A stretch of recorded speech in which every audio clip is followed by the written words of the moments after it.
Good morning to all. Today I am going to teach you about antipsychotic drug.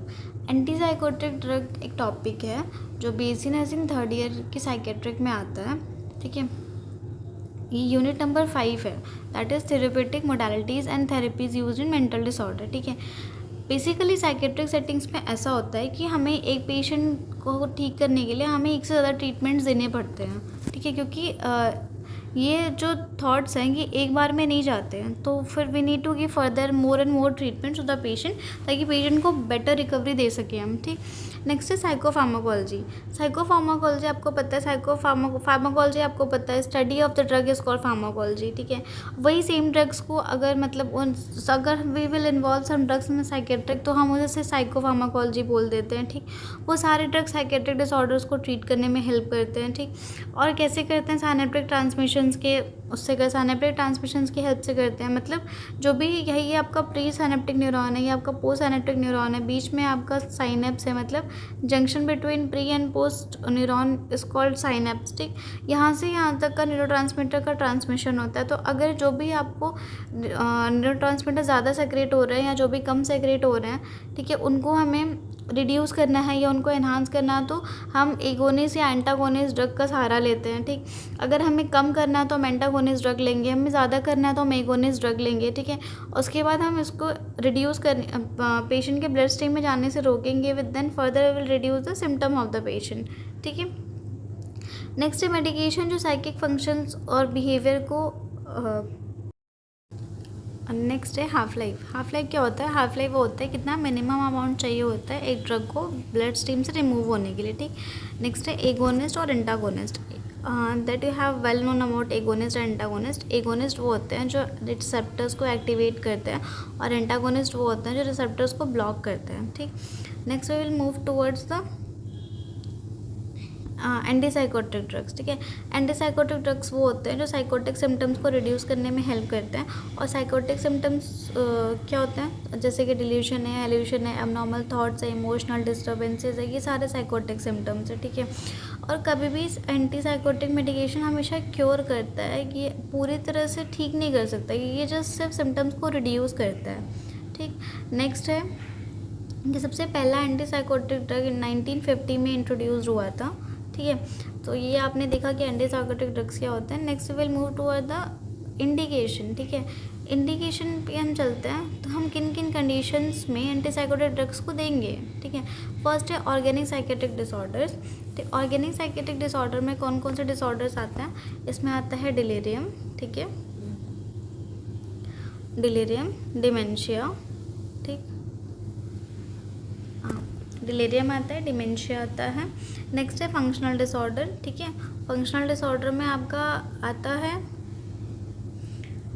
Schizophrenia. ठीक है, इसमें आता है schizophrenia, paranoid disorder. Mood disorder में आता है आपका मेनिया, डिप्रेशन, जिसमें दोनों को मिला के हम बाइपोलर डिसऑर्डर कहते हैं. चाइल्ड डिसऑर्डर में आपका आता है ऑटिज़म. ठीक है, एनोरिज्म.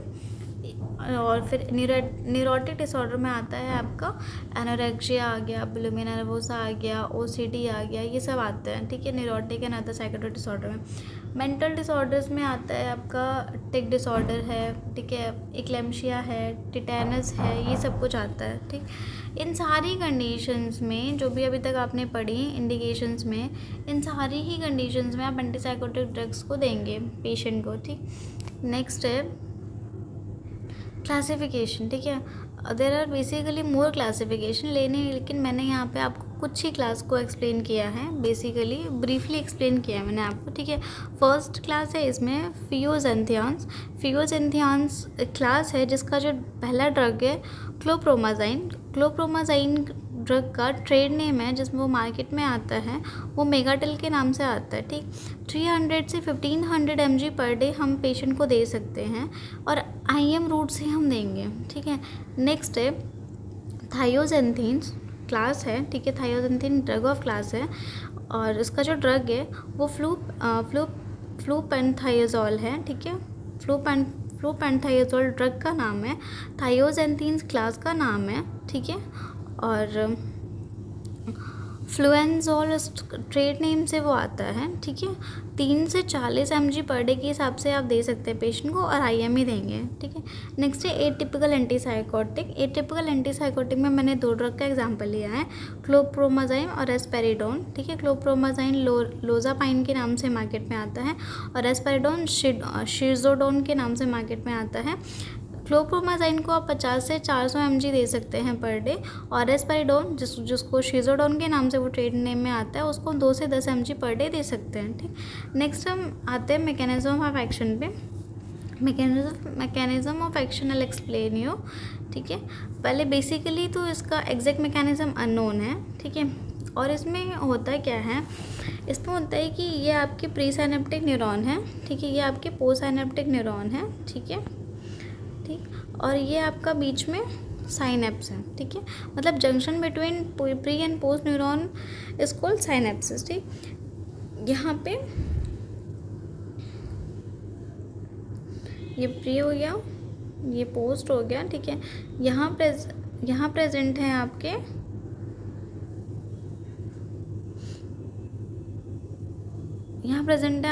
D2 रिसेप्टर्स, ठीक है।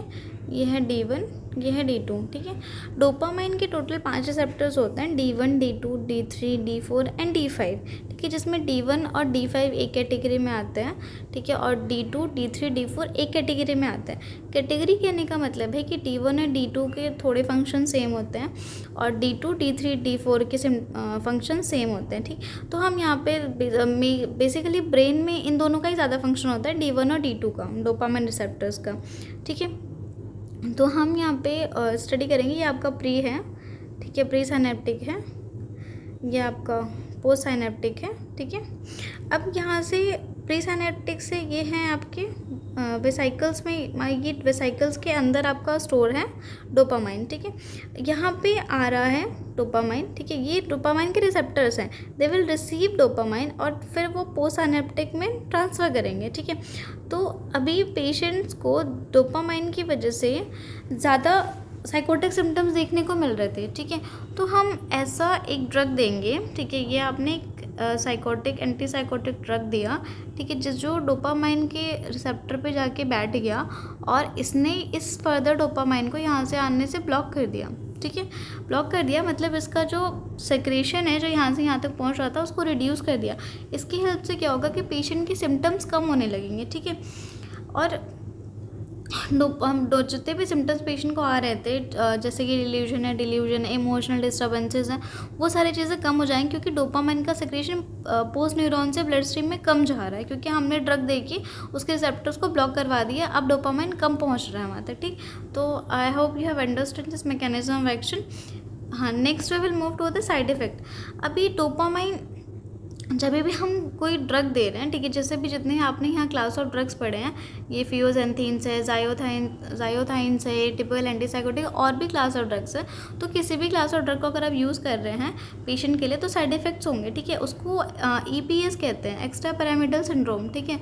उस EPS हर ड्रग के अंदर, हर ड्रग का अपना अपना एक साइड इफ़ेक्ट होता है, ठीक। तो बेसिकली कुछ साइड इफ़ेक्ट्स यहाँ पर मैं आपको एक्सप्लेन करूँगी, ठीक। तो फर्स्ट है एकाथेनेशिया। एकाथेनेशिया मतलब होता है patient is unable to sit quietly. ये साइड इफेक्ट है ड्रग का, ठीक है, कि पेशेंट एक जगह पे नहीं बैठेगा, ठीक है, इधर उधर मूव करेगा। Next tardive dyskinesia. Tardive dyskinesia मतलब होता है बिज़ायर फेशियल एक्सप्रेशन। मतलब बिज़ायर मतलब होता है कि विचित्र, एकदम अजीबोगरीब एक्सप्रेशंस बनाएगा, अजीबोगरीब फेशियल एक्सप्रेशन बनाएगा, टंग मूवमेंट करेगा, टंग बाहर निकालना अंदर करना, स्टिफ मूवमेंट्स करेगा, ठीक है, डिफिकल्टी इन स्वेलिंग होगी पेशेंट को, ठीक। नेक्स्ट है अक्यूट डिस्टोनिया। अक्यूट डिस्टोनिया में है मतलब sustain muscular spasm cause involuntary jaw movement in a body. Example neck jaw, जैसे कि कुछ चीज़ अकड़ जाती है, जैसे नेक हो गया, जॉ, नेक जॉ हो गया, यहाँ पे लोअर जॉ हो गया, वो स्टिफ हो गया, मूव नहीं कर रहा, ठीक है। इसमें कह सकते हैं कि होल बॉडी में एपिस्थोटोनस हो जाता है, मतलब पूरी बॉडी एक तरह से अकड़ जाती है, स्टिफ हो जाती है, ठीक है, अक्यूट डिस्टोनिया के पेशेंट में, जो कि बहुत ही रेयर है, 6% पेशेंट में होता है ऐसा, ठीक। नेक्स्ट है न्यूरोलेप्टिक। न्यूरोलेप्टिक ये भी एक साइड इफ़ेक्ट है। इसमें क्या होता है, आपको 40% पार्किंसनिज्म के सिम्टम्स देखने को मिलते हैं। पार्किंसम में क्या होता है, क्या है कि ट्रिमर्स होने लगते हैं, हाथ पैर जैसे हिलने लगता है, काँपने लगता है। आपने देखा होगा पार्किंसम के पेशेंट को। बेसिकली ये ओल्ड एज डिसऑर्डर है। तो 40% हमें भी इसका न्यूरोलेप्टिक साइड इफेक्ट देखने को मिले पेशेंट में, ठीक है। नेक्स्ट है एकाइनेशिया। एकाइनेशिया मतलब होता है मस्कुलर वीकनेस। नेक्स्ट है एंटी पार्किंसनिज्म। अगर हम किसी पेशेंट को अगर हमें किसी पेशेंट में पार्किंसनिज्म डिजीज़ देखने को मिल रहा है तो हम उस पेशेंट को एंटी पार्किंसम ड्रग दे के उसका EPS कंट्रोल करेंगे, मतलब एक्स्ट्रा पैरामिटल सिंड्रोम जो भी हमें उस ड्रग की वजह से मिल रहा है, ठीक है। नेक्स्ट है EPS are minimal into atypical एंटीसाइड, मतलब ये हम बहुत सारी क्लास ऑफ ड्रग्स होती है, जैसे एटिपिकल है, टिपिकल एंटीसाइकोटिक्स होते हैं और एटिपिकल एंटीसाइकोटिक्स होते हैं। तो इसमें एटिपिकल एंटीसाइकोटिक्स अगर आप पेशेंट को दे रहे हैं, जो कि आपको क्लास ऑफ ड्रग में देखने को मिलेगा, 2 पार्ट में डिवाइड होते हैं, एटिपिकल एंड टिपिकल। तो एटिपिकल एंटीसाइकोटिक ड्रग्स में आपको EPS का वो सब जो सिम्टम है कम मिलेगा, लेकिन टिपिकल में आपको ज़्यादा मिलेगा। Thank you for watching. If any queries you can ask me in the comment box.